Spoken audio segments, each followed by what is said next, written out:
Bismillahirrahmanirrahim. Assalamualaikum warahmatullahi wabarakatuh. Selamat datang di kuliah pertama, kuliah kewirausahaan, kepemimpinan dan dakwah. Kita akan belajar apa itu kewirausahaan dan berhubungan dengan kepemimpinan serta dakwah. Baik, kita mulai.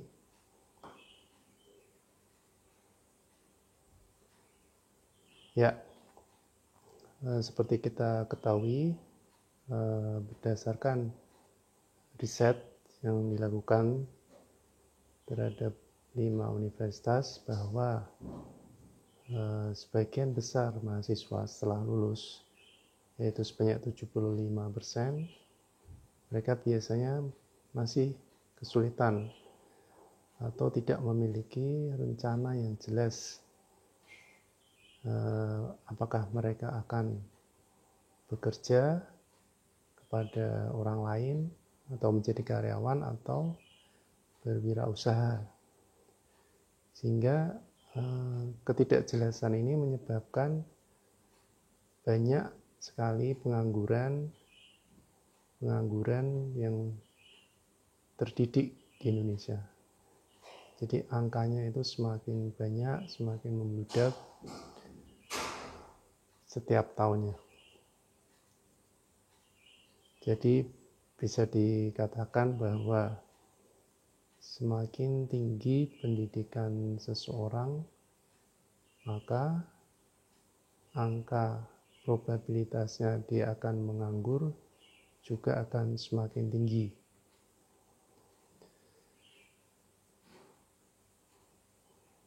Nah, bagaimana kita mengatasi hal tersebut atau cara mengatasi hal tersebut? Yaitu salah satu upayanya adalah kita harus berusaha untuk menjadi job maker, bukan hanya job seeker ya. Job maker ini dalam arti kata yaitu berusaha menciptakan lapangan kerja atau berwirausaha. Nah, biasanya yang sering terjadi adalah lulusan universitas atau perguruan tinggi, mereka cenderung untuk tidak mau berwirausaha karena mereka lebih memilih bekerja menjadi karyawan, karena menurut mereka profesi ini lebih enak dalam arti kata lebih aman, karena mereka tinggal bekerja pada orang lain dan mendapat gaji ya, tanpa memikirkan bagaimana mungkin kalau menjadi wirausaha kita harus bertanggung jawab juga untuk menggaji orang lain. Jadi preferensi yang lebih tinggi ini ditunjukkan dengan cara bekerja kepada orang lain, karena mereka memikirkan bahwa mereka sudah mengeluarkan banyak biaya selama kuliah, sedangkan untuk menjadi wirausaha biasanya mereka pasti akan membutuhkan modal awal yang tidak sedikit untuk membiayai usaha mereka. Jadi dalam pemikiran mereka atau pemikiran para lulusan perguruan tinggi ini, mereka lebih mengharapkan tingkat pengembalian atau rate of return yang sebanding dengan apa yang telah mereka keluarkan selama belajar di perguruan tinggi. Nah, semakin tinggi tingkat pendidikan seseorang, mereka biasanya akan memilih untuk mendapatkan pekerjaan yang aman. Pekerjaan yang aman itu yaitu sebagai karyawan atau mungkin bisa dikatakan bekerja kepada orang lain atau sebagai PNS atau pegawai negeri sipil, bukan sebagai wirausaha. Nah, pilihan untuk bekerja menjadi karyawan atau bekerja kepada orang lain banyak dimiliki oleh sebagian besar lulusan perguruan tinggi yang ada di Indonesia, sehingga menyebabkan banyak sekali orang yang ingin bekerja sebagai karyawan. Dan itu yang menyebabkan banyak sekali persaingan untuk lapangan kerja tersebut. Padahal lapangan kerja yang ada di Indonesia masih sangat sedikit dibandingkan lulusan perguruan tinggi tiap tahunnya, sehingga mereka tidak memungkinkan untuk menyerap seluruh lulusan perguruan tinggi tersebut. Oleh karena itu sangat penting sekali lulusan perguruan tinggi ini dimotivasi untuk melakukan wirausaha. Mahasiswa perlu untuk dipompa semangatnya agar mereka mau merintis menjadi seorang wirausaha. Memang menjadi wirausaha tidak mudah, perlu ada tekad dan impian yang kuat, sifat pantang menyerah, sehingga dapat menjadi wirausahawan yang sukses.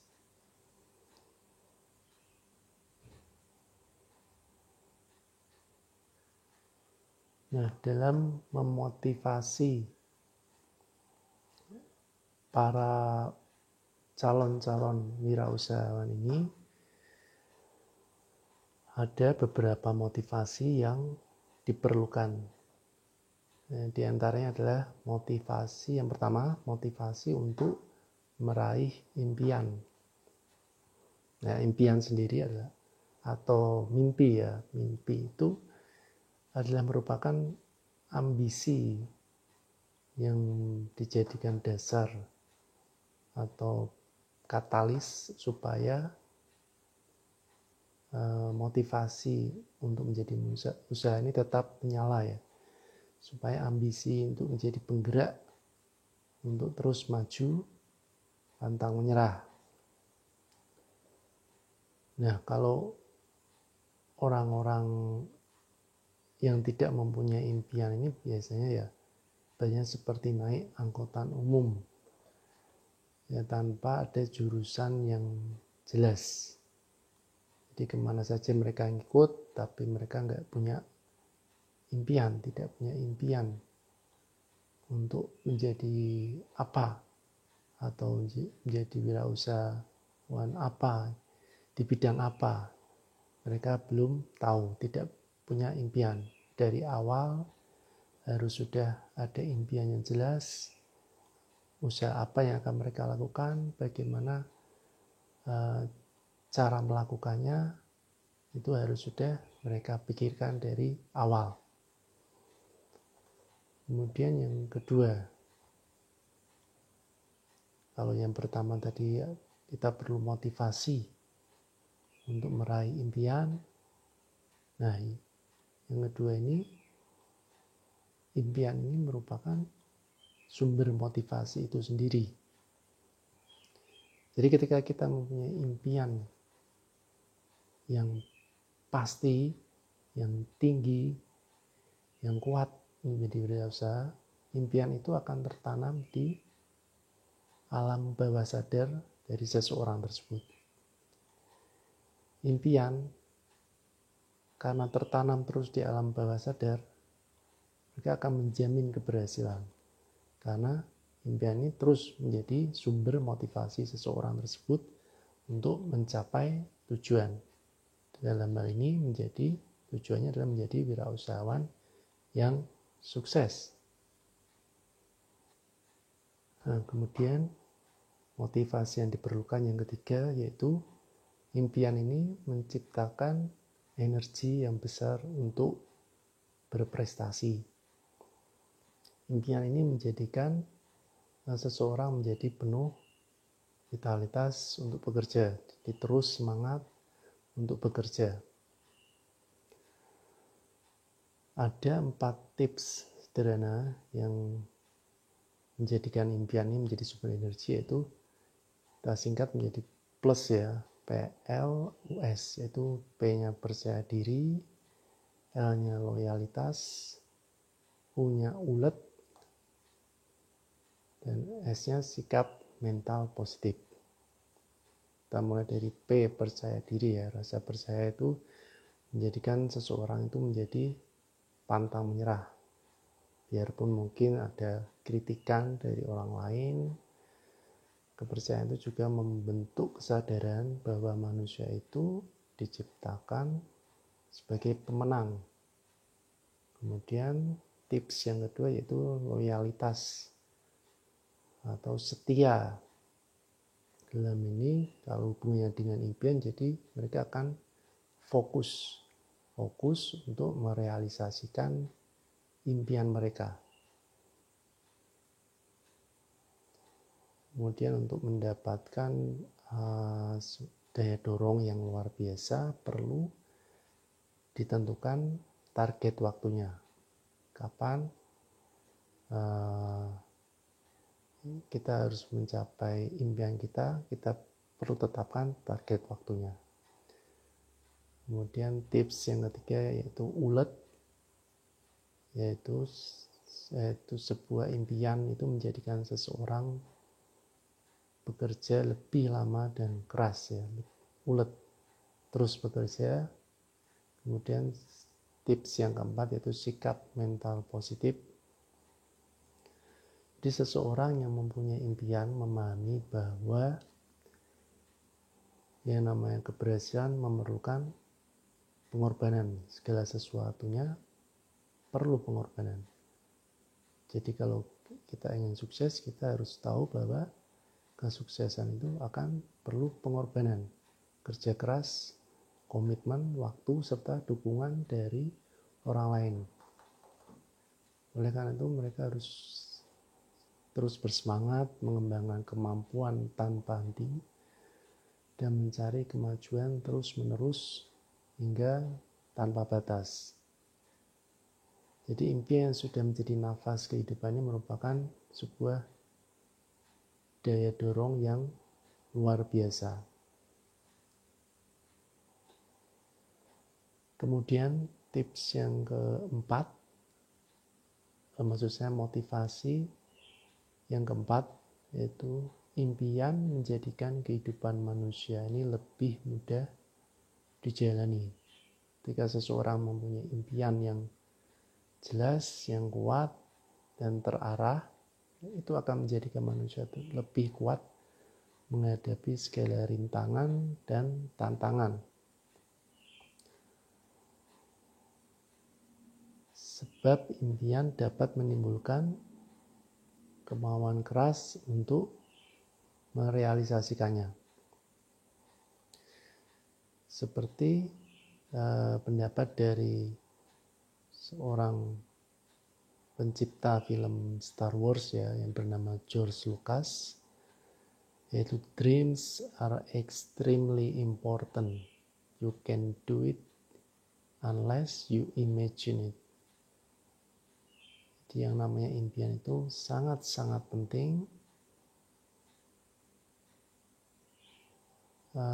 kamu tidak akan bisa melakukan apa-apa sebelum kamu membayangkannya.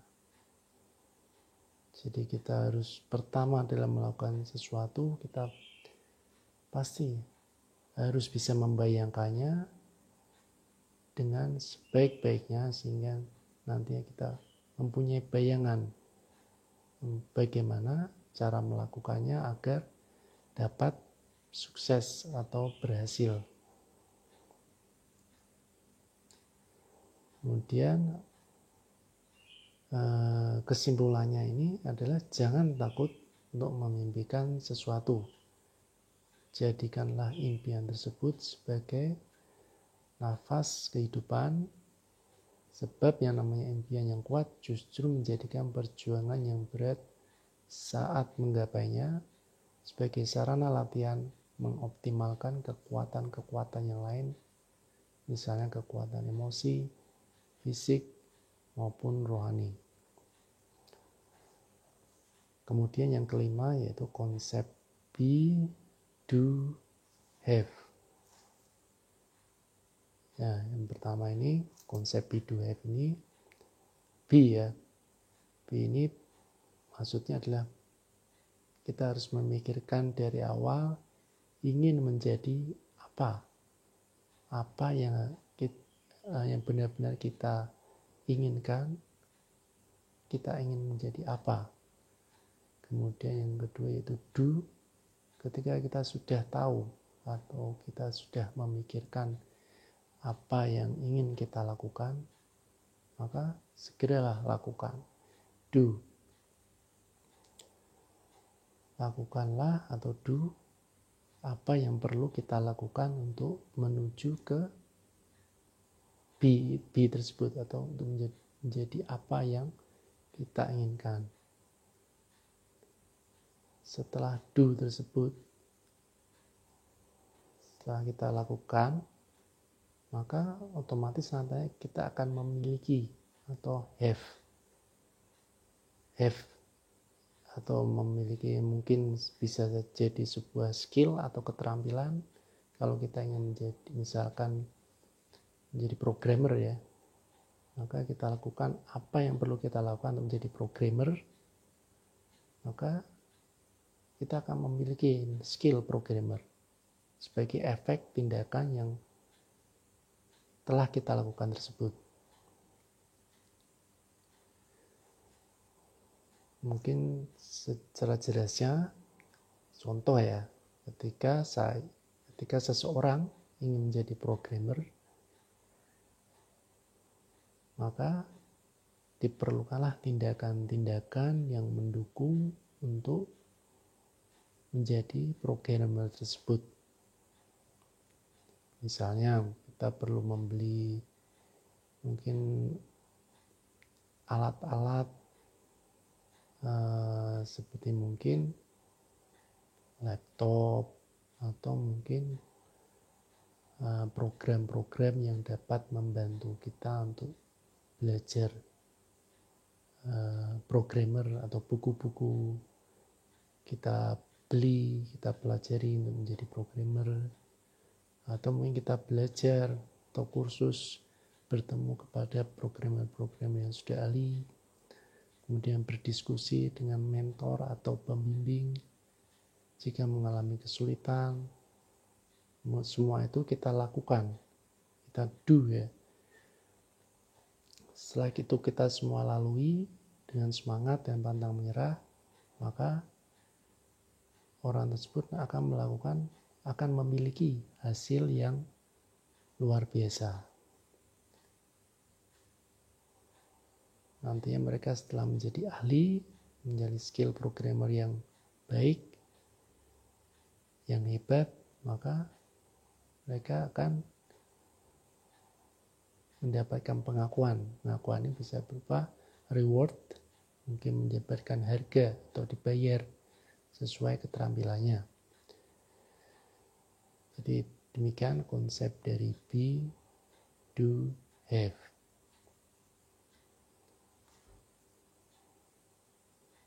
Jadi makna dari be, do, have ini juga menunjukkan dari sebuah rencana jangka panjang ya. Jadi sikap ini menunjukkan bahwa seseorang yang sukses dalam berencana dan bertindak selalu memiliki perspektif jangka panjang. Segala keputusan yang dibuat selalu memperhatikan akibatnya di masa depan dalam jangka panjang. Jadi tidak ada istilah bagi mereka mungkin bagaimana nanti sajalah, atau mereka mungkin berpikir nanti bagaimana ya.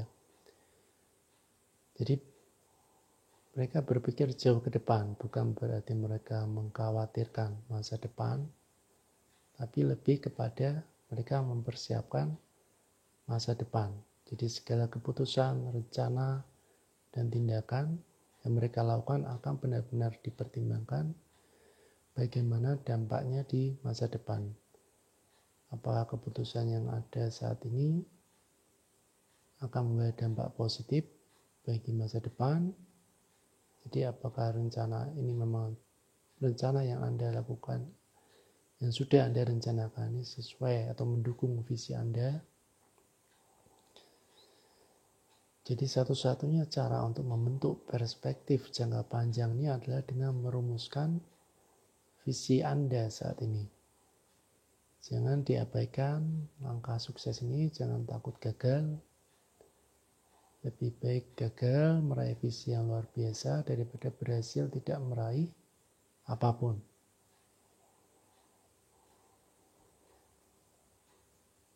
Nah, ketika seseorang memiliki impian, maka impian ini harus benar-benar impian yang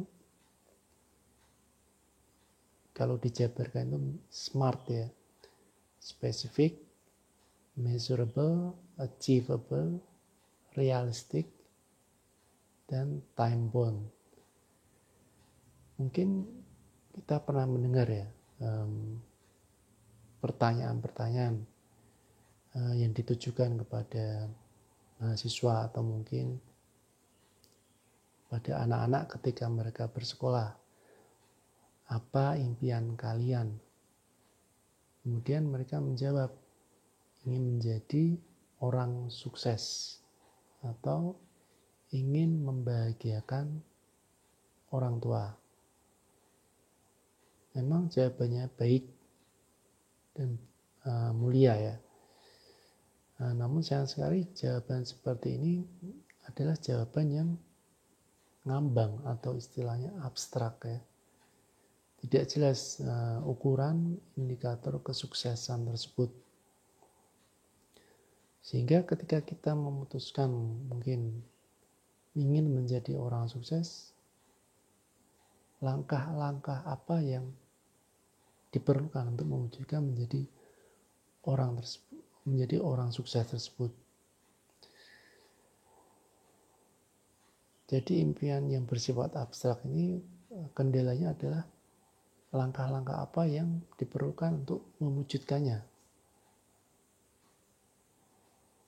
Makanya sangat penting untuk bila mempunyai impian kita merujuk pada konsep dasar SMART. Atau kalau diartikan dalam bahasa Indonesia berarti impian yang cerdas ya. Mulai kita bahas satu persatu dari konsep SMART ini, mulai dari S-nya itu spesifik ya. Jadi spesifik ini harus jelas tujuannya. Anda ingin menjadi apa? Impian Anda ini tujuannya apa? Jadi Anda harus jelas mengenai apa yang Anda inginkan. Dengan demikian Anda akan lebih mudah dalam membuat perencanaan.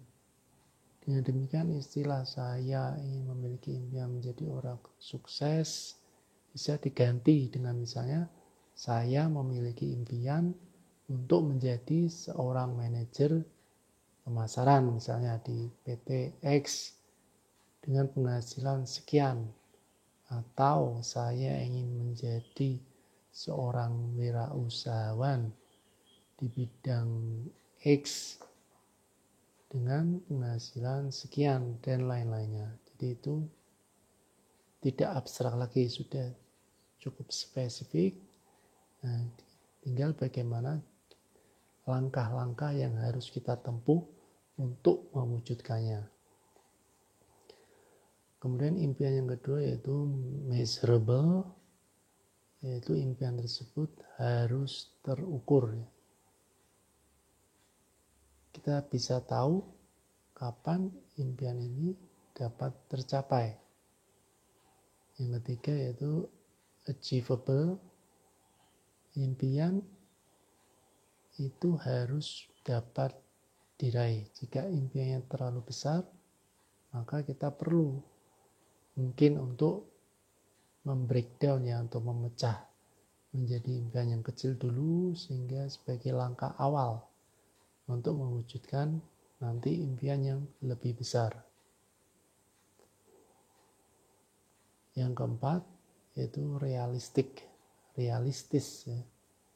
Jadi impiannya itu harus masuk akal. Masuk akal ini mungkin dikaitkan dengan kemampuan atau ketersediaan sumber daya yang dimiliki. Yang kelima yaitu time bound ya.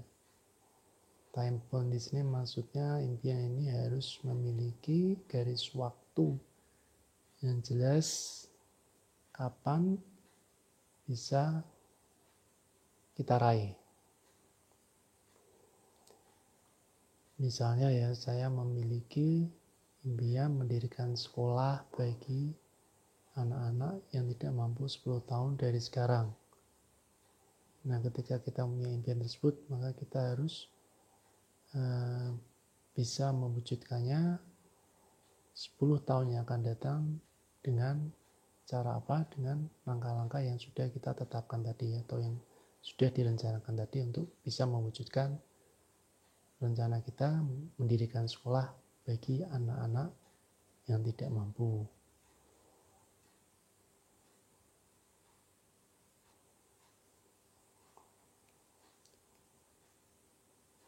Nah, kita sudah belajar mengenai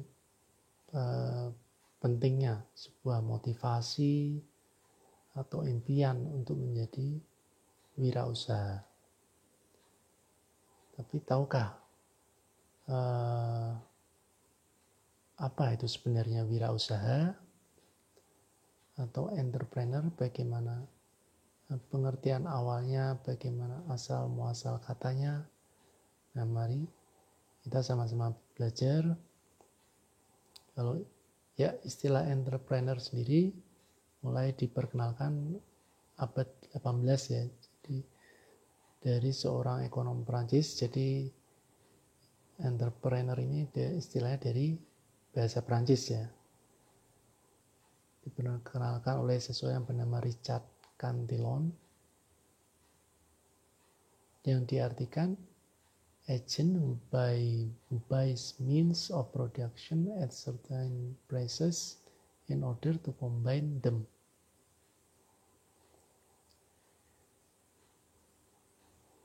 Kemudian makna secara etimologis ya, wirausaha atau wiraswasta sendiri berasal dari bahasa Sanskerta yang terdiri dari 3 suku kata, yaitu wira, swa, dan sta. Wira sendiri berarti manusia unggul, manusia teladan, berbudi luhur, berjiwa besar, berani, pahlawan, pionir, pendekar, memiliki keagungan watak.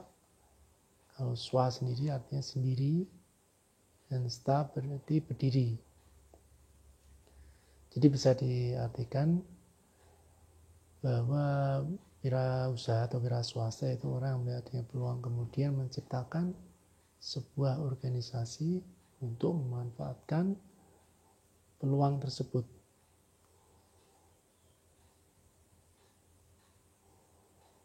Nah, itu tadi dia pengertian wirausahanya.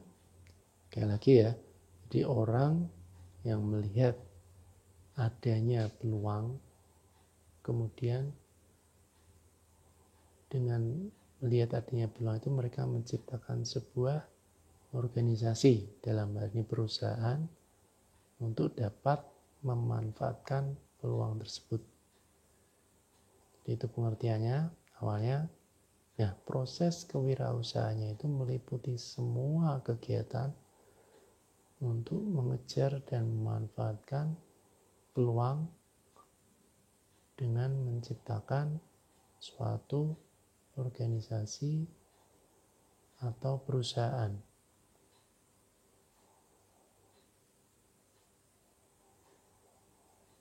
Nah, kewirausahaan sendiri juga mempunyai definisi sendiri yang sudah menurut instruksi Presiden Republik Indonesia atau Inpres,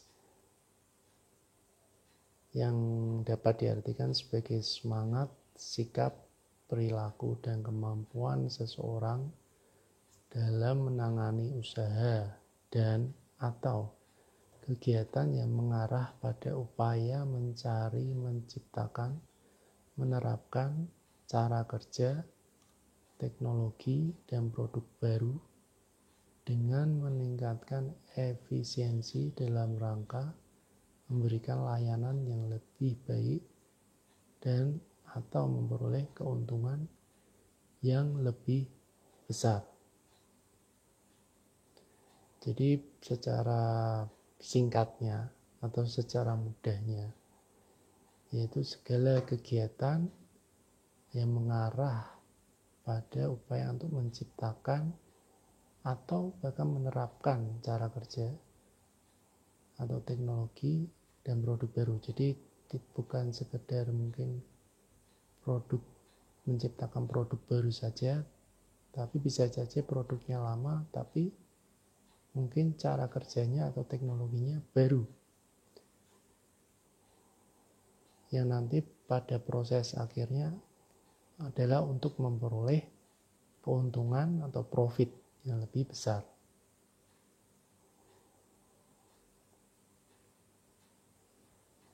Nah, apa hakikat dari wirausaha?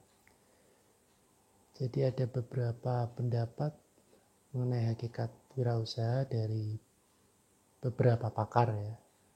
Ada 6.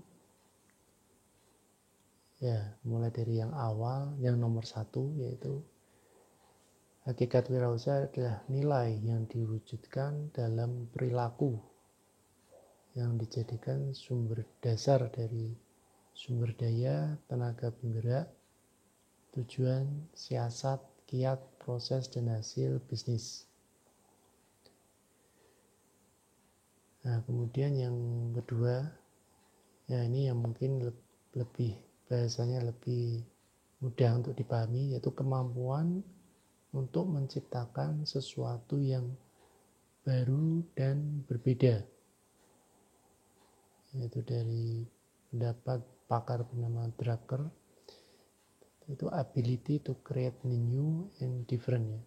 Jadi jika kita berwirausaha, kita berusaha untuk menciptakan sesuatu yang baru dan berbeda. Kemudian yang ketiga itu proses penerapan kreativitas dan inovasi dalam memecahkan persoalan dan menemukan peluang untuk memperbaiki kehidupan.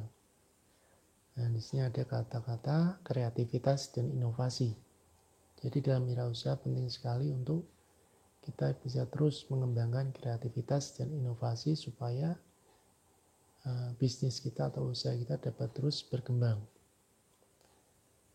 Kemudian yang keempat yaitu nilai yang diperlukan untuk memulai suatu usaha atau startup phase dan perkembangan usaha atau venture growth.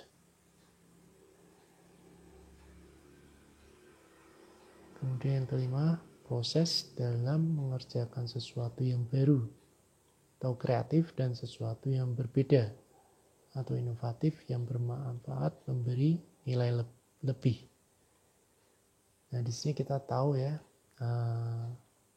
tadi sebelumnya di nomor 3 sudah ada kata-kata kreativitas dan inovasi. Kemudian ini diperjelas lagi proses dalam mengerjakan sesuatu yang baru. Sesuatu yang baru ini adalah definisi dari kreatif, dan sesuatu yang berbeda itu definisi dari inovatif. Yang nanti kedua kedua sikap tersebut, yaitu kreatif dan inovasi tersebut, akan bermanfaat dalam memberikan nilai lebih. Nah, hakikat yang keenam, usaha untuk menciptakan nilai tambah dengan mengkombinasikan sumber-sumber melalui cara baru dan berbeda untuk memenangkan persaingan. Nah, ini kita bisa tahu dari kalimat ini bahwa artinya kurang lebih sama dengan arti yang hakikatnya nomor 3 dan nomor 5, yaitu kreatif dan inovasi. Itu usaha menciptakan nilai tambah dengan cara mengkombinasikan sumber-sumber melalui cara baru. Cara baru yaitu kreatif dan berbeda dan inovatif untuk memenangkan persaingan. Nilai tambah ini bisa berupa teknologi baru, pengetahuan baru, cara baru untuk menghasilkan barang dan jasa yang baru yang lebih efisien. Sifatnya ini berusaha memperbaiki produk dan jasa yang sudah ada, atau cara baru supaya bisa memberikan kepuasan yang lebih kepada para customer atau pada para pelanggan atau para konsumen. Jadi kita tahu kesimpulan dari hakikat wirausaha ini adalah perlunya kreativitas dan inovasi. Jadi harus kreatif, harus inovatif. Kreativitas berhubungan dengan sesuatu yang baru, entah itu produknya, entah itu caranya, atau teknologinya, pengetahuannya, dan harus inovatif atau berbeda dari yang sebelum-sebelumnya.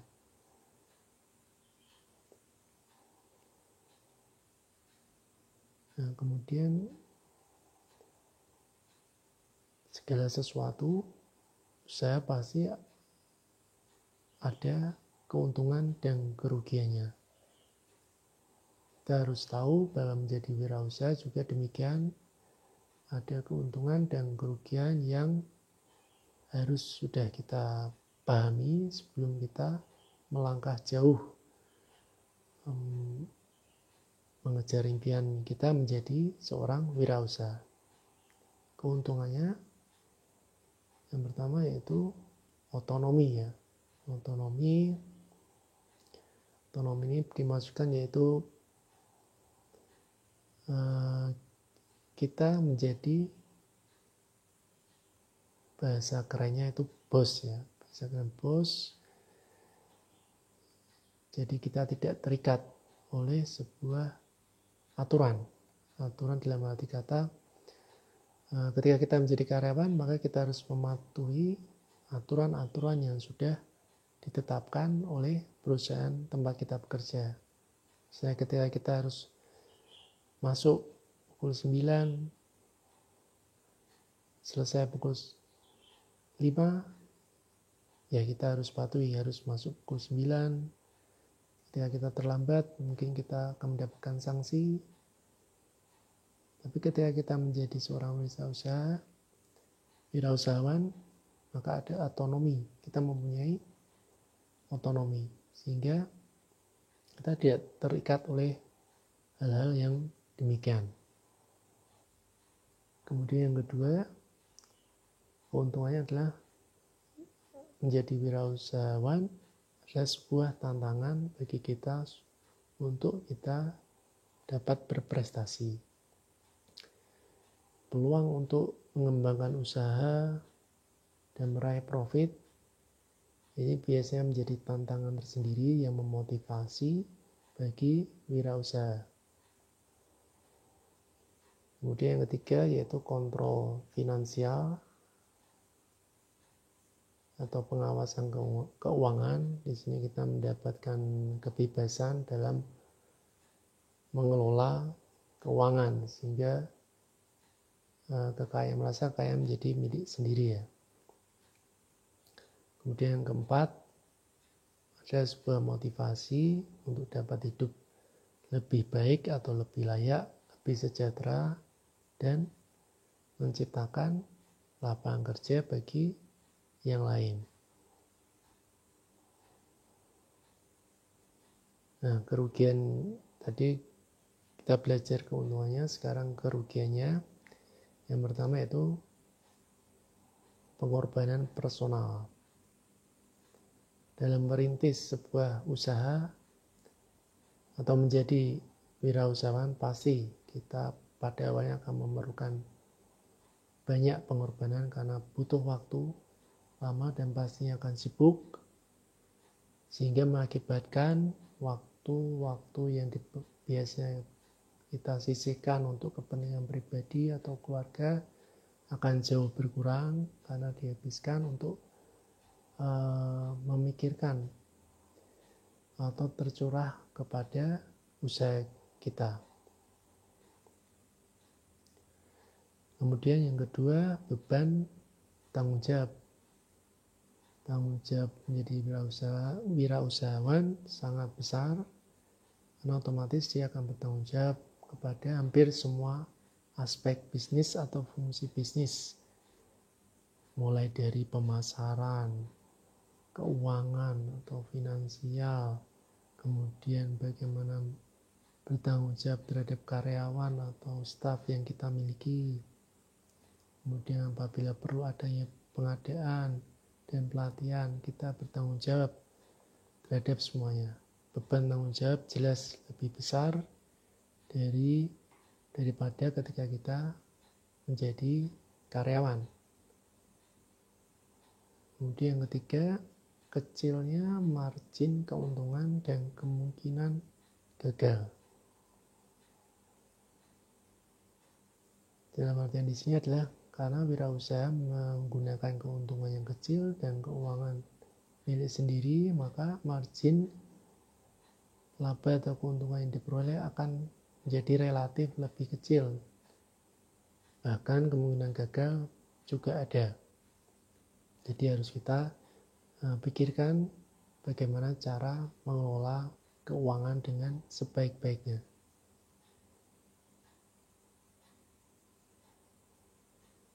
Nah, bagaimana langkah memulai wirausaha? Mungkin kita masih belum paham atau masih bingung bagaimana untuk memulai langkah-langkah tersebut. Jadi ini gambaran umumnya, gambaran untuk memudahkan saja. Awal langkah-langkahnya seperti ini.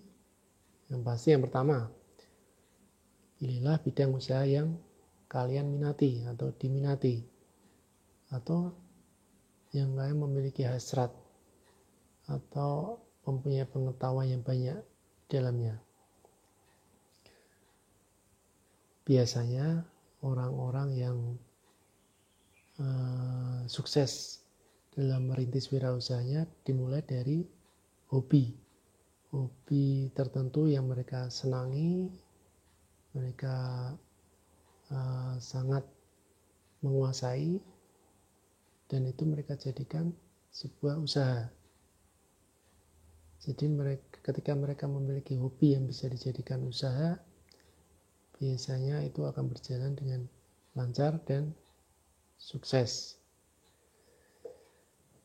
Kemudian yang kedua, kuncinya adalah networking, ya, jaringan. Perluas, perbanyak mungkin atau perbesar mungkin jaringan bisnis, pertemanan. Itu sangat penting demi kesuksesan bisnis Anda.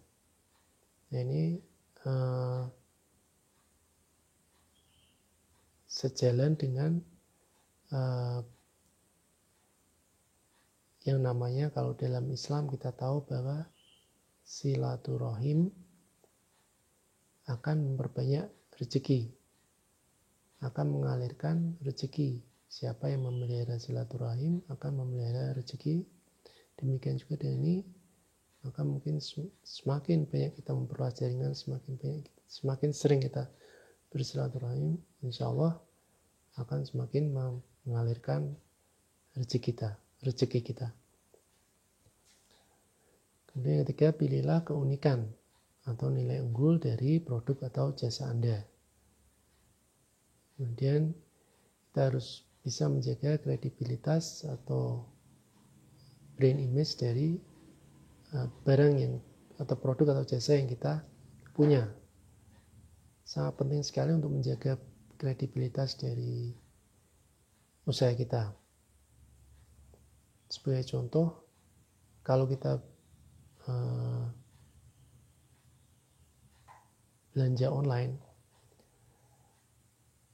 di toko-toko online seperti mungkin Bukalapak atau Tokopedia atau Shopee, ketika kita ingin membeli barang, kita mengamati barang tersebut, pastilah kita akan berusaha mencari seberapa bagus barang tersebut, seberapa reliable penjualnya, dengan cara melihat kredibilitas ini mungkin bisa dilihat misalnya mungkin rating penjualnya atau rating tokonya, apakah mungkin bintang 5 atau bintang 3. Mungkin kita akan percaya pada kredibilitas produk atau jasa ketika mungkin kita melihat ratingnya baik, ratingnya mungkin 4 ke atas, bintang 4 ke atas, berarti ini barangnya atau produknya terjaga atau bagus. Kemudian kita lihat lagi ke testimoninya seperti apa, testimoni dari para pembeli barang tersebut. Testimoni yang bagus itu juga sebagai bukti bahwa penjual menjaga kredibilitas produknya dengan baik. Itu yang harus kita perhatikan. Kemudian yang kelima itu pentingnya untuk berhemat dalam operasional secara terencana. Kemudian seandainya kita mendapatkan profit, maka kita harus segera memikirkan bagaimana menyisihkan profit tersebut. Kita atur keuangan kita supaya kita bisa melakukan ekspansi atau mungkin memikirkan untuk menambah modal, untuk menambah investasi ke alat-alat produk atau jasa. Jangan sampai terjadi ketika kita mendapatkan profit yang mungkin masih sedikit, kita sudah memikirkan untuk kepentingan pribadi, misalnya membeli mobil yang harganya sangat mahal, sehingga prioritas kita jadi bukan kepada bisnis lagi, tapi lebih kepada kesenangan pribadi. Tetap untuk fokus supaya bagaimana untuk mengembangkan usaha tersebut.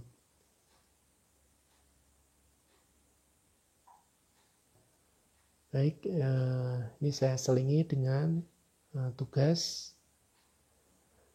Nah, buatlah video perkenalan diri Anda dan kemudian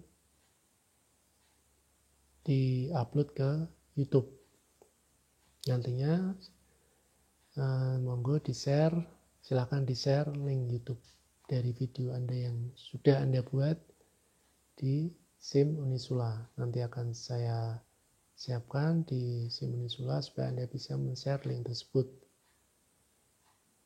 Silakan diperhatikan nanti dress code-nya yang rapi ketika Anda membuat video sesuai dengan Budai, dress code dari Budai, kemudian memakai jas alma mater.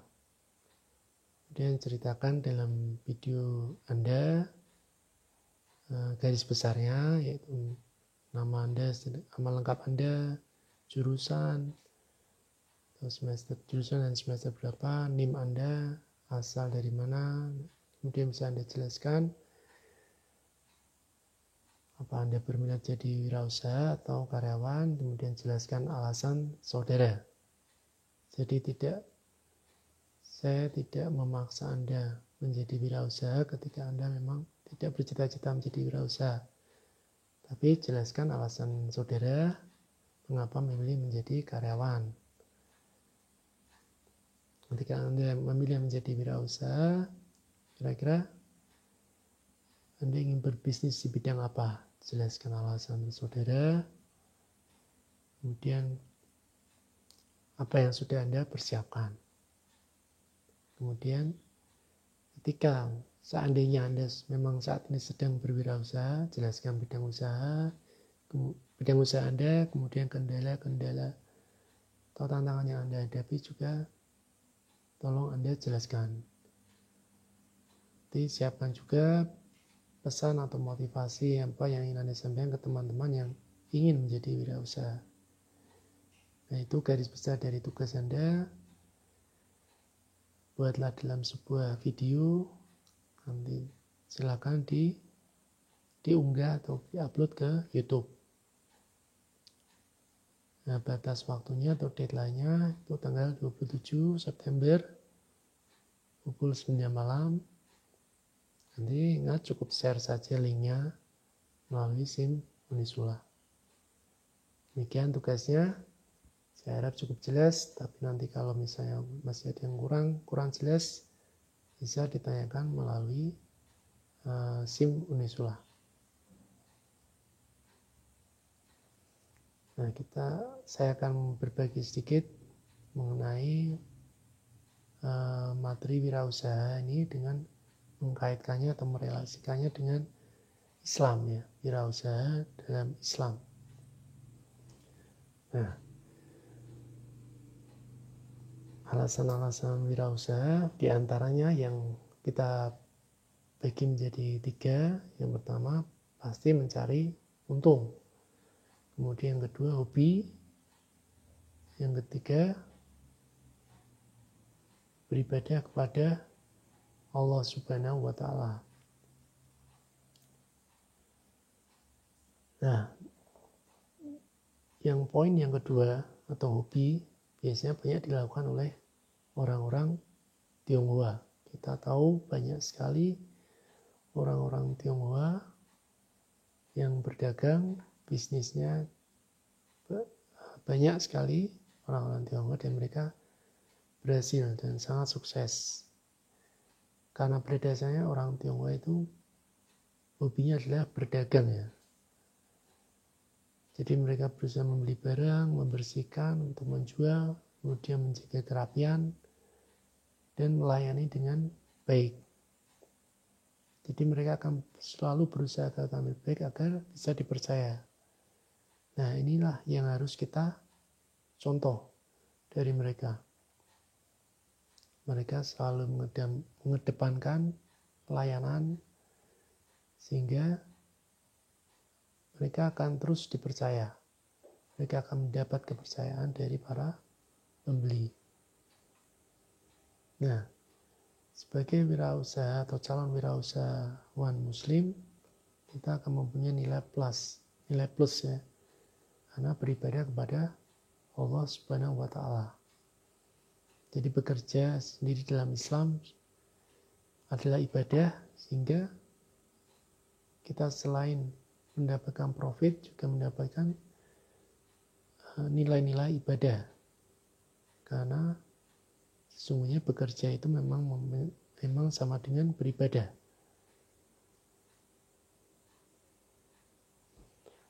Ketika kita melakukan sesuatu dan ingin mendapatkan kesuksesan atau mendapatkan hasil yang baik dari sesuatu tersebut, maka kita harus bekerja keras untuk mendapatkannya. Ketika kita punya impian dan ingin mencapai impian tersebut, pasti kita harus berusaha bekerja keras. Demikian juga dengan wirausaha. Kunci kesuksesan wirausaha adalah kerja keras. Nah, sebagai seorang muslim, kita dituntut tidak hanya bekerja keras untuk dunia saja atau untuk akhirat saja, tapi untuk kedua-duanya, dan itu pun sudah ada ditetapkan dalam Al-Quran. Quran surat Al-Qasas ayat 77, nanti bisa dicek, yang artinya seperti ini. Bismillahirrahmanirrahim. Dan carilah pada apa yang telah dianugerahkan Allah kepadamu, yaitu kebahagiaan di negeri akhirat, dan janganlah kamu melupakan bahagianmu dari kenikmatan duniawi, dan berbuat baiklah kepada orang lain sebagaimana Allah telah berbuat baik kepadamu, dan jangan kamu berbuat kerusakan di muka bumi. Sesungguhnya Allah tidak menyukai orang-orang yang berbuat kerusakan. Jadi di sini jelas bahwa Allah menyeru kita untuk tidak hanya mencari bekerja keras untuk akhirat saja, tapi kita bekerja keras untuk duniawi. Bahkan sangat didorong untuk bekerja keras di kedua-duanya. Jadi kita tidak hanya dituntut saja untuk hanya sholat, mungkin kita hanya mengejar akhirat saja, mungkin kita hanya rajin sholat, mungkin berpuasa, berzakat atau bersedekah, tapi kita tidak bekerja. Tidak boleh, maka harus tetap bekerja keras untuk duniawi. Nah, ini kita bisa lihat 3 variabel utama dalam perdagangan Islam, yaitu riba, perdagangan, dan zakat. Ini ada 3 variabel utama yang harus diperhatikan. Kita bisa lihat di sini yang dari awal ya, dari gambarnya, dari gambar awal kita bisa lihat kalau ribanya ya tinggi atau ada panah ke atas itu naik ya, tapi perdagangan dan mungkin zakatnya kurang atau turun, sehingga yaitu hasilnya otomatis pasti akan turun. Maka orang yang seperti ini bisa digolongkan menjadi manusia zalim. Nauzubillah min dzalik, semoga kita tidak termasuk wirausahawan yang seperti itu. Kemudian yang kedua, jika nilai perdagangnya naik, kemudian zakatnya naik,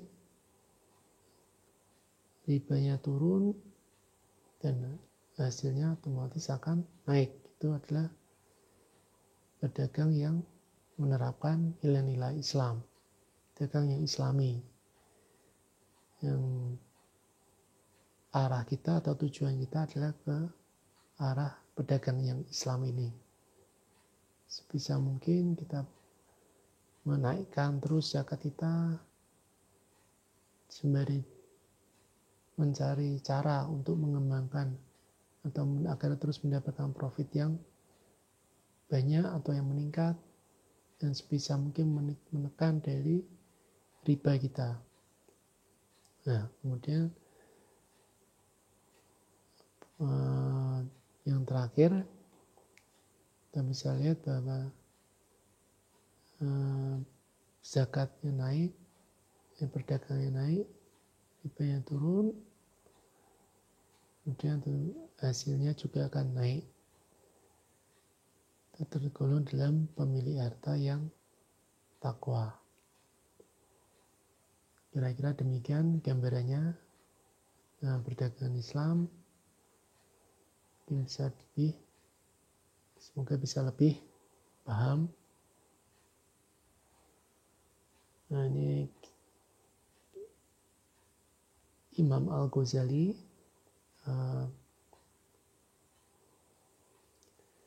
menggambarkan sifat-sifat perilaku yang terpuji dalam perdagangan yang perlu kita perhatikan. Kita boleh mengambil laba, tapi jangan terlalu banyak. Ketika kita membeli kepada orang yang miskin atau mungkin kekurangan, kita berusaha untuk membayar harga yang lebih mahal. Mungkin ketika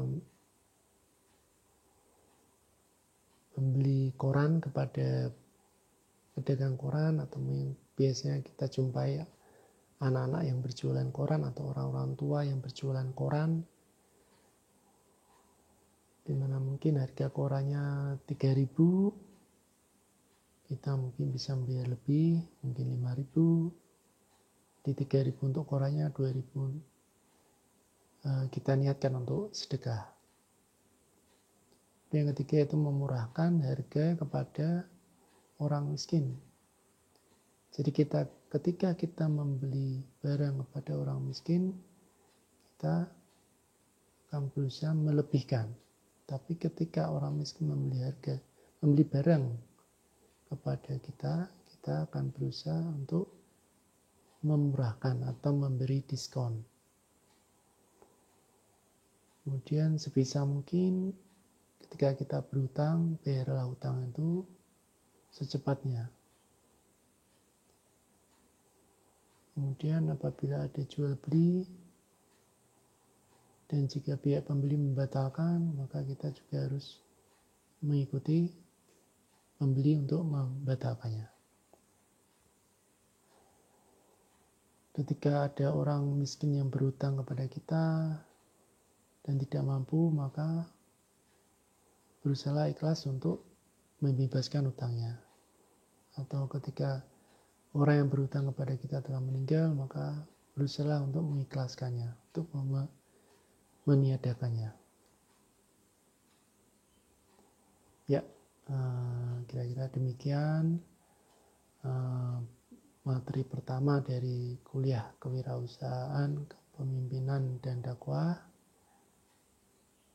Semoga apa yang kita pelajari hari ini bermanfaat dan mendapatkan berkah dari Allah Subhanahu wa Ta'ala. Kalau ada pertanyaan bisa ditinggalkan melalui komentar di YouTube atau bisa juga melalui SIM dari Unisula. Terima kasih atas waktunya. Mari kita sama-sama mengucapkan alhamdulillahirabbil alamin. Wassalamualaikum warahmatullahi wabarakatuh.